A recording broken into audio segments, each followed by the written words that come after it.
BFM TV face à face. Apolline de Malherbe. Il est 8h32, vous êtes bien sur RMC et BFM TV. Bonjour Xavier Bertrand. Bonjour. Merci de répondre à mes questions dans ce studio ce matin. Vous êtes le président de la région Hauts-de-France. Nombreuses questions à avoir avec vous. On va revenir tout de suite sur l'accord qui semble avoir été trouvé entre les Anglais et les Français sur la question des migrants. Vous êtes aux premières loges avec la région Hauts-de-France. On va parler aussi du budget, du RN qui a été perquisitionné, puis du Tour de France que vous avez accueilli les 3 premiers jours et demi du Tour de France. C'était dans votre région. Cet accord trouvé hier donc entre Emmanuel Macron et le Premier ministre britannique sur l'immigration. L'idée, c'est une forme d'échange en quelque sorte, c'est-à-dire que la France récupère les migrants qui seraient arrivés illégalement en Angleterre et en échange, le Royaume-Uni accueillerait un demandeur d'asile, lui, de manière tout à fait légale. Est-ce que cet accord est de nature à résoudre les problèmes auxquels vous-même vous êtes confrontés au quotidien, ces migrants qui parfois meurent en mer en tentant de rejoindre l'Angleterre ? Non, et je pense que cet accord va aggraver la situation. Aggraver la situation ? Tel qu'il est aujourd'hui, tel qu'il est présenté, cet accord est un mauvais accord pour la France. Comme d'habitude, c'est un bon accord pour les Anglais. Parce que regardez bien, eux, ils vont choisir qui va aller au Royaume-Uni, qui va rester au Royaume-Uni, et ils vont choisir qui va retourner en France et en Europe. C'est-à-dire que eux auront l'immigration choisie, et nous, on va avoir l'immigration subie, ce qui n'est pas le cas aujourd'hui. Donc cet accord, très clairement, tel qu'il existe aujourd'hui, est un mauvais accord. D'ailleurs, avec Natacha Bouchard, avec les maires du littoral, nous allons écrire à Bruno Retailleau de façon à pouvoir lui dire très clairement que ça n'est pas possible. En l'état tel que l'on sait, ça n'est pas possible. Puis il manque quelqu'un dans cet accord. L'Union européenne. Parce qu'on ne peut pas faire un accord seulement entre la France et la Grande-Bretagne. Déjà, à l'époque, les accords du Touquet ne concernaient pas seulement le Royaume-Uni et la France. Il y avait aussi la Belgique. Là, s'il n'y a pas l'Europe, ça ne peut pas marcher. Emmanuel Macron a dit qu'il attendait la réponse justement de la Commission européenne. Mais il aurait dû le consulter avant ? Écoutez, déjà, nous, ça aurait été bien qu'on soit consultés. On est en première ligne. On représente des populations qui, depuis maintenant quasiment 20 ans, sont confrontées à ce problème. On a eu une amélioration quand nous avons obtenu avec Natacha Bouchard le démantèlement de la jungle de Calais, où il y avait 9000 migrants exploités par ces criminels que sont les passeurs. Et avec Bernard Cazeneuve, on a obtenu le démantèlement de la jungle. Aujourd'hui, ce qui se passe, et vous avez raison de le souligner, la Manche est un cimetière marin. Il y a eu près de 40 personnes qui sont mortes l'an dernier en faisant cette traversée. Vous savez pourquoi on a ce problème ? C'est parce que tout est de la faute des Anglais. Pourquoi tous ces migrants, tous ces malheureux exploités par les passeurs veulent aller en Angleterre ? Parce que là-bas, ils savent qu'ils finiront par avoir du travail. Ils seront payés qu'un lance-pierre, mais ça donne aussi au patronat britannique, à une partie de ce patronat britannique, de la main-d'œuvre bon marché. Et ça, les Anglais n'ont pas voulu y renoncer. Il y a d'ailleurs quelques phrases qu'ils ont refusé de mettre dans l'accord pour l'instant. Depuis maintenant plus de 10 ans que je suis à la tête de la région, j'ai toujours entendu les Anglais nous dire on va faire. Ils ne font rien. Ils ne font que de la communication. A dit, ces gens qui voudraient rentrer illégalement n'auront plus de travail. David Cameron disait la même chose, ses successeurs ont dit la même chose, et derrière il ne se passe rien. Il faut en finir avec cette hypocrisie britannique. Il y a 2 choses que je demande aux Britanniques, qu'ils décident une fois pour toutes de mettre un terme à cette immigration clandestine du travail, et deuxièmement, qu'ils fassent les efforts qui s'imposent pour démanteler les trafics de passeurs. Ce sont des criminels. On s'est fait avoir. Mais comme bien souvent. Pourquoi ? Parce que les Britanniques, il faut savoir leur logique. Tout ce qui est à eux est à eux. On n'en parle pas, on n'y touche pas. Tout ce qui est à nous, ça se met sur la table. Tant qu'on n'aura pas un bras de fer que l'on imposera aux Britanniques, nous n'obtiendrons rien. Mais il n'y a pas que ce sujet-là. Je pourrais parler des sujets notamment comme la pêche, où ils cherchent en permanence à étrangler la pêche française, la pêche européenne. Sur tous ces sujets-là, les Britanniques ne sont pas des négociateurs comme les autres. Moi, ce que je veux, c'est que l'on puisse, une fois pour toutes, régler cette question migratoire. C'est pas le problème des Hauts-de-France, c'est le problème de l'ensemble de l'Union européenne. Parce que, regardez... Vous auriez fait quoi Xavier Bertrand, vous dites cet accord n'est pas un bon accord, on s'est fait avoir. Vous auriez fait quoi ? Qu'est-ce que vous voudriez imposer aux Anglais pour pouvoir trouver une solution ensemble ? Qu'ils arrêtent de nous considérer comme des sous-traitants. Nous sommes des sous-traitants pour les Anglais. Est-ce qu'on est en train de devenir les Albanais de l'Angleterre, comme les Albanais par rapport à l'Italie ? Nous gardons la frontière des Anglais pour eux en France, C'était la logique des accords du Touquet. Clairement, aujourd'hui, 20 ans après, ces accords sont dépassés. Ce qu'il faut, c'est que les Anglais soient davantage impliqués. Et aujourd'hui, il nous faut un chèque, de temps en temps, qui ne couvre même pas la totalité de la facture, parce que nous avons, nous, nos policiers, nos gendarmes. Je me suis rendu notamment avec Bruno Retailleau à différentes reprises sur le terrain avec les différents ministres de l'Intérieur. Le chèque, c'est 400 millions d'euros. Hein. Oui, mais c'est même pas la totalité de ce qu'ils nous doivent. Là, ils nous disent, on va vous verser un peu plus. C'est la moindre des choses quand même. Et puis derrière, hier encore, il y a eu une rixe dans le Dunkerquois. 3 de nos policiers ont été blessés. 3 de nos policiers sont blessés, malmenés. Et en plus, ils sont critiqués par la presse britannique en disant vous faites pas assez bien notre boulot. Ça va quoi. Xavier Bertrand, vous en avez parlé avec Bruno Retailleau ? J'en ai parlé hier soir avec Bruno Retailleau et juste avant de venir, j'ai eu à nouveau le ministre de l'Intérieur au téléphone. Là, sur le chemin pour venir dans ce studio ? Tout à fait.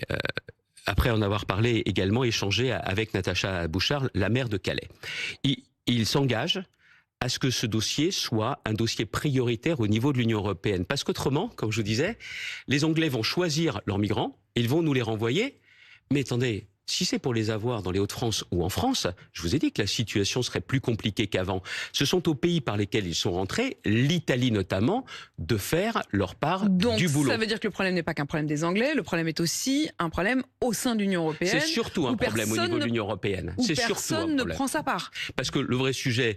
Quand vous quand vous voyez que la Pologne ferme ses frontières, que l'Allemagne ferme ses frontières, finalement, chacun regarde à sa porte. Oui, mais le vrai sujet, c'est que la porte, notamment de la France, c'est la Méditerranée. La porte, effectivement, des Polonais, pour une partie, c'est aussi la Méditerranée. C'est là qu'on doit concentrer les efforts. Et vous prenez notamment ce que nous faisons avec les Italiens parfois, avec les Espagnols, où il y a des brigades d'intervention communes franco-espagnoles. Il y a des résultats, sauf qu'avec les Anglais, c'est pas possible. Ils nous laissent tout faire. Et quand vous voyez notamment qu'on a eu des critiques parce que nos policiers aujourd'hui empêchent les bateaux de partir. On a eu toutes les critiques, c'est pas normal, c'est inhumain. Et c'est mieux que d'avoir des embarcations qui chavirent au large. Et je vous le répète, on a eu près de 40 morts l'an dernier, des enfants. Il est temps que l'on comprenne que ce drame n'est pas un drame qui concerne seulement les Hauts-de-France, c'est un drame européen, et je le dis encore une fois, tant qu'on n'aura pas un vrai bras de fer avec les Britanniques, nous n'obtiendrons rien d'eux. Remettre les accords du Touquet sur la table, c'est un préalable. Et s'ils veulent pas du tout, eh bien on leur rend leurs frontières. Et vous allez voir que dans la semaine qui va suivre, ils vont changer d'attitude. On leur rend leurs frontières. C'est-à-dire qu'on laisse passer. C'est-à-dire que c'est eux, et on laisse tout passer, et c'est eux qui gèrent à l'arrivée. Tout laisser passer n'est pas la meilleure solution, je le dis clairement, qu'on ne se méprenne pas. Mais vous dites, ça doit faire partie de la négo en quelque sorte. C'est la seule façon de les amener à se mettre autour de la table, autrement qu'en position de supériorité, autrement qu'en nous considérant comme des sous-traitants. La population des Hauts-de-France, il n'y a pas que le Calaisis, il y a maintenant la baie de Somme, il y a jusqu'au Dunkerquois. Les gens ne supportent plus aujourd'hui de voir ces malheureux qui sont là, et parfois aussi avec des violences. Moi, j'ai eu des chasseurs agressés dans une hutte de chasse par justement des gens qui étaient commandités, poussés par des passeurs, et on a failli avoir un drame. On ne va pas attendre d'avoir un nouveau drame supplémentaire pour pouvoir justement réagir. Encore une fois, pas de bras de fer avec les Anglais, nous n'obtiendrons rien. Xavier Bertrand, le siège du Rassemblement national a été perquisitionné avant-hier. Les juges qui soupçonnent des prêts de particuliers qui pourraient être suspects.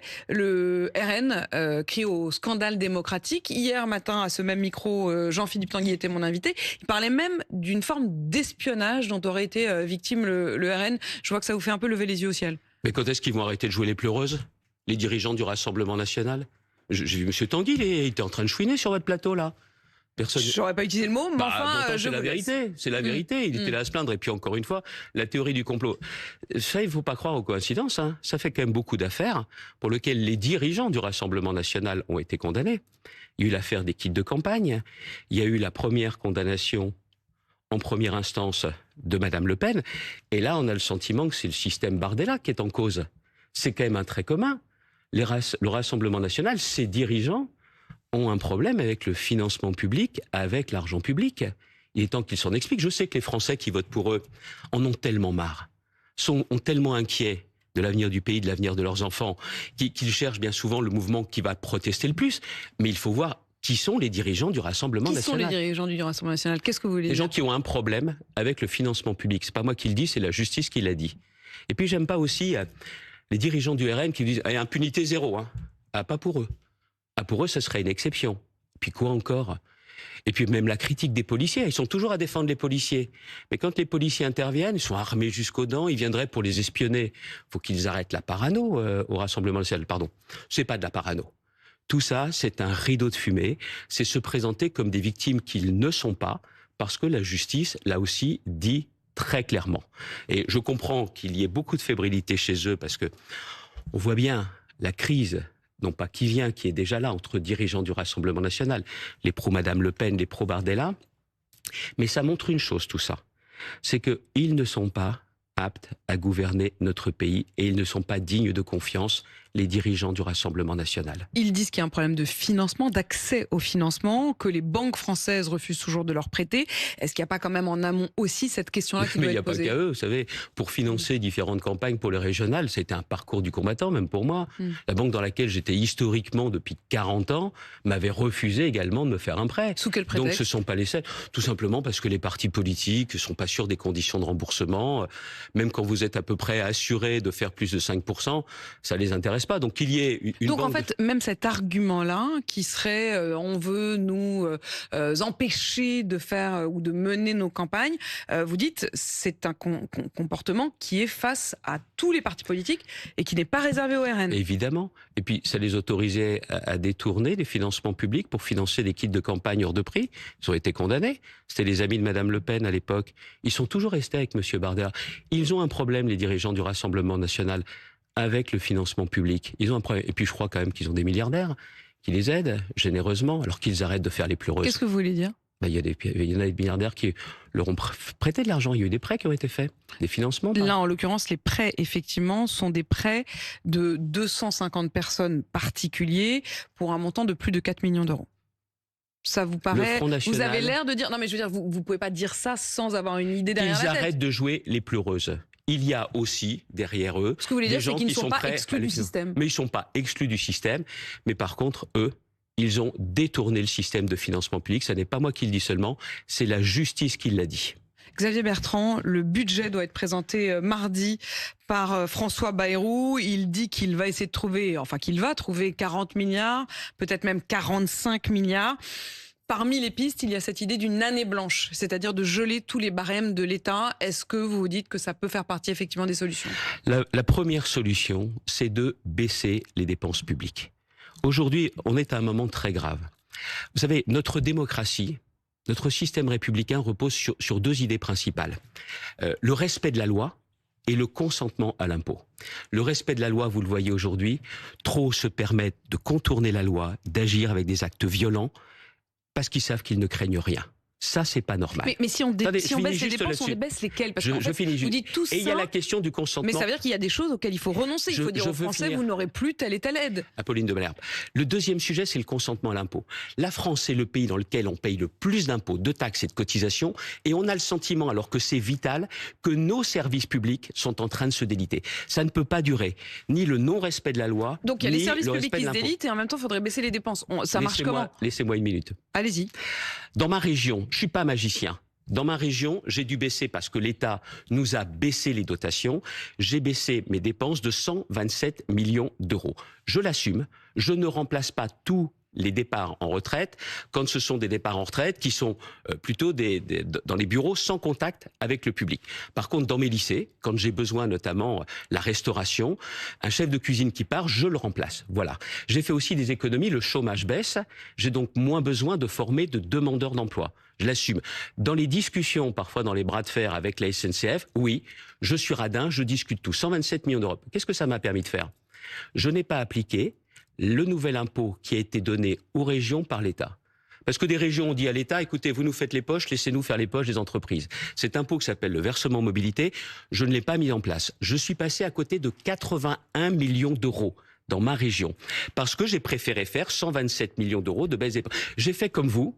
Si dans votre ménage, vous avez un problème, vous n'allez pas voir votre patron dire il faut m'augmenter de 20%, j'y arrive pas. Vous baissez vos dépenses de 20%. Mais Xavier Bertrand, voilà. Ça s'appelle du bon sens et de la responsabilité. Ça veut dire concrètement qu'il y a des dépenses qu'il faudrait ne plus faire. Exactement. Est-ce que, par exemple, vous vous dites, on désindexe une partie des pensions de retraite? Oui, les retraités sont des privilégiés, c'est ça. C'est le truc qu'on entend matin, midi et soir. Mais quand vous êtes retraité, vous touchez moins Mais que en fait, votre Xavier salaire. Bertrand, ma question c'est qu'est-ce que vous baissez? Ce que j'ai Quelle fait- est la dépense ce que vous j'ai fait baissez? dans ma région, c'est-à-dire qu'aujourd'hui, nous avons des fonctionnaires dont nous avons besoin. Il y en a certains qui, à l'occasion des départs en retraite, ne doivent pas être remplacés. Les agences, les fameuses agences. Je vais vous donner des exemples. Mais les petits. agences, c'est des coquilles vides. Non, pas C'est-à-dire du tout. que le problème, c'est que si vous enlevez l'enveloppe, il y a quand même dedans... Du personnel, c'est il y a vrai. du personnel, il y a des politiques publiques, il y a des aides aux collectivités. Par exemple, la fameuse ADEME, dont on parle toujours, qui est l'agence d'accompagnement sur l'écologie. En fait, c'est pas juste une agence qui donnerait des conseils. Elle verse des prestations, elle verse des allocations, elle verse des aides aux collectivités locales. Vous avez raison, Apolline de Pour Malherbe. mettre en place un certain nombre de systèmes photovoltaïques, etc. C'est-à-dire, ça voudrait dire, vous enlevez l'agence ou vous enlevez les aides de l'agence? C'est ça ma question. Si l'agence coûte 100, vous n'économiserez pas 100. C'est ça la vérité. Et vous avez raison de le dire. Sauf que derrière, vous avez des frais qui sont des frais de gestion dont vous devez faire l'économie. Moi-même, j'ai des agences régionales pour lesquelles je baisse les budgets. C'est comme ça que je fais ces économies. Et puis, il y a aussi des nouvelles techniques qu'il faut utiliser. L'intelligence artificielle est là. Vous croyez pas qu'on pourrait utiliser l'intelligence artificielle pour lutter contre les fraudes, que ce soit dans le domaine de... Tiens, plutôt qu'être en ce moment en train d'assassiner la profession des pharmaciens, plutôt que justement de mettre en péril, notamment les kinésithérapeutes, plutôt que de ne jamais Pourquoi tenir on assassine les pharmaciens? Ah, parce que là, ce qui est en train de se passer, on est en train, avec les nouvelles mesures que prépare l'État, je vous garantis, hélas, que si on continue comme ça, si on met en place les mesures, il y aura 20% de pharmaciens en moins dans les années qui viennent. Ça veut dire, c'est ça le fond du problème. La santé est un secteur prioritaire. Vous voulez agir? L'intelligence artificielle va vous permettre de savoir, tiens, chez France Travail, également l'assurance maladie, comment vous pouvez traquer les fraudeurs.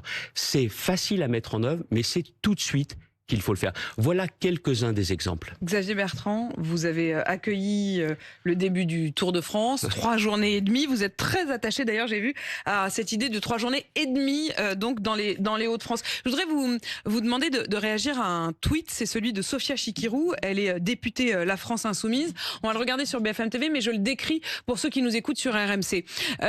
C'est une photo de Fabien Roussel, le patron du Parti communiste, qui est au bord de la caravane du Tour de France et qui salue la fameuse 2 chevaux de Cochonou du Tour de France. Et le commentaire que Sophia Chikirou en fait, c'est « j'ai ri ». Sous-entendu, elle s'en moque avec ironie. Comment vous réagissez? Quel mépris! Quel mépris de la part des dirigeants de LFI. Vis-à-vis de Fabien Roussel, tiens, elle aurait pu aussi me critiquer. J'étais aussi autour de la caravane publicitaire, essayant d'avoir un Bob Cochonou. C'est le nouveau truc à la mode, avoir le Bob Cochonou. C'est le nouveau truc. Enfin, ça fait 40 ans que c'est à la mode d'ailleurs, pour être tout à fait honnête. Vous avez raison. Mais de la part des dirigeants de LFI, ils n'aiment pas ce qui rassemble. Ils n'aiment pas. Fabien Roussel n'est pas dans ma famille politique, c'est vrai. Mais j'ai la même passion que lui pour le Tour de France. Et vous voyez, ce que je reproche aujourd'hui, c'est qu'il y a des partis politiques, les deux extrêmes, qui ont tout intérêt à ce que le pacte républicain se délite. À faire en sorte que les Français n'aient plus du tout envie d'être ensemble et de faire nation. Le Tour de France, c'est cette magie populaire. Sur les bords du Tour de France, sur la route du Tour de France, il y a des millions de Français. C'est un spectacle gratuit. Vous avez des gens qui vont bien, des gens qui vont pas bien, des gens qui sont au cœur des grandes villes et au cœur de la ruralité. C'est un lien. La culture est aussi la même logique. Vous avez notamment Avignon aujourd'hui, pour ceux qui s'y rendront. Mais Avignon, c'est aussi l'occasion que la création puisse se diffuser sur tout le territoire pendant l'année. Il y a aussi les festivals. La culture, le sport sont ces moments emblématiques où les Français se disent on a du lien ensemble, on veut C'est un problème de mépris social pour vous de la part de Sophia Chikirou? Oui, mais il n'y a pas que ça. Il y a du mépris social, mais il y a aussi un autre facteur, c'est que tout ce qui crée du lien, ils veulent le casser. Et le jeu des extrêmes aujourd'hui, et c'est pour ça que ceux qui ne sont pas dans les extrêmes doivent se réveiller. Quand je dis ni LFI, ni RN, c'est parce que je fais partie de ceux qui ont cet idéal républicain, j'y crois encore. Et je ne suis pas un idéaliste. Et je pense qu'il faut rendre concrète la devise liberté, égalité, fraternité. C'est ça notre véritable enjeu. Alors il faut pour ça des résultats. C'est vrai, mais il faut aussi avoir conscience que notre bien précieux, c'est ce lien républicain. La culture, le sport en font partie. Mais il y a aussi autre chose. Nos enfants.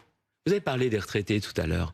Mais les retraités, aujourd'hui, la solidarité intergénérationnelle, elle vient parfois plus de leur part que de la part de l'État. Si vous voulez à nouveau donner de l'espoir dans un pays comme le nôtre, il faut aussi garantir que la clé des efforts, c'est la justice et que nos efforts seront tournés vers les jeunes générations. Ça veut dire quoi ça Ça veut dire tout simplement. Traduit par quoi? Ça veut dire tout simplement que on doit concentrer nos efforts sur les plus jeunes, que ce soit les enfants, que ce soit les adolescents, que ce soit ces jeunes adultes. Nos sociétés doivent leur faire leur place. Ça, c'est un vrai projet.